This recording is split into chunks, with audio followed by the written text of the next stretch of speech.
এবার বিজেপির পায়ে ধরে ক্ষমা চাইলেন বিএসএফ। আর এই ঘটনার একটি ভিডিও সামাজিক যোগাযোগ মাধ্যমে ছড়িয়ে পড়তেই ব্যাপক চাঞ্চল্যের সৃষ্টি হয়েছে। জনমনে প্রশ্ন উঠছে, বিএসএফ কি এমন করলো যার কারণে বিজেপির পায়ে ধরতে হলো?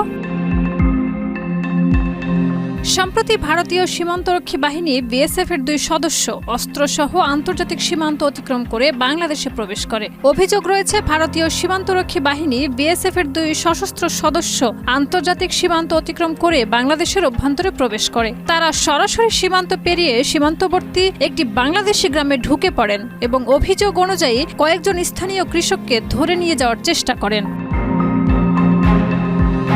ঘটনার খবর পেয়ে দ্রুত বর্ডার গার্ড বাংলাদেশ বিজিবি এর নিকটস্থ ক্যাম্প থেকে সদস্যরা ঘটনাস্থলে পৌঁছান। স্থানীয় জনসাধারণের সহায়তায় বিজিবি 2 বিএসএফ সদস্যকে আটক করতে সক্ষম হয়। পরে উভয় পক্ষের মধ্যে যোগাযোগ ও আলোচনার মাধ্যমে এবং বিএসএফ সদস্যদের অনুতপ্ত আচরণ ও ক্ষমা প্রার্থনার পর কূটনৈতিক ও নিরাপত্তা প্রটোকল মেনে তাদের বিএসএফ কর্তৃপক্ষের কাছে হস্তান্তর করা হয়। সামাজিক যোগাযোগ মাধ্যমে ছড়িয়ে পড়া ভিডিওতে দেখা যায় আটককৃত বিএসএফ সদস্যরা বিজিবি সদস্যের কাছে ক্ষমা প্রার্থনা করছেন এবং নতজানু হয়ে তাদের প্রতি অনুরোধ জানাচ্ছেন।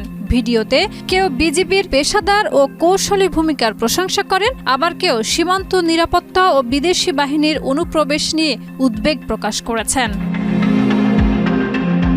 বিষয়টি নিয়ে এখনো পর্যন্ত সরকারি পর্যায়ে কোনো আনুষ্ঠানিক বিবৃতি না আসলেও সীমান্তের টহল ও নজরদারি বৃদ্ধি করা হয়েছে বলে জানা গেছে। বিশেষজ্ঞরা মনে করছেন, এই ধরনের ঘটনা 2 প্রতিবেশী দেশের মধ্যে পারস্পরিক আস্থা ও সহযোগিতার ক্ষেত্রে চ্যালেঞ্জ তৈরি করতে পারে। তাই ভবিষ্যতে আরও সতর্কতা ও সমন্বয়ের প্রয়োজন রয়েছে।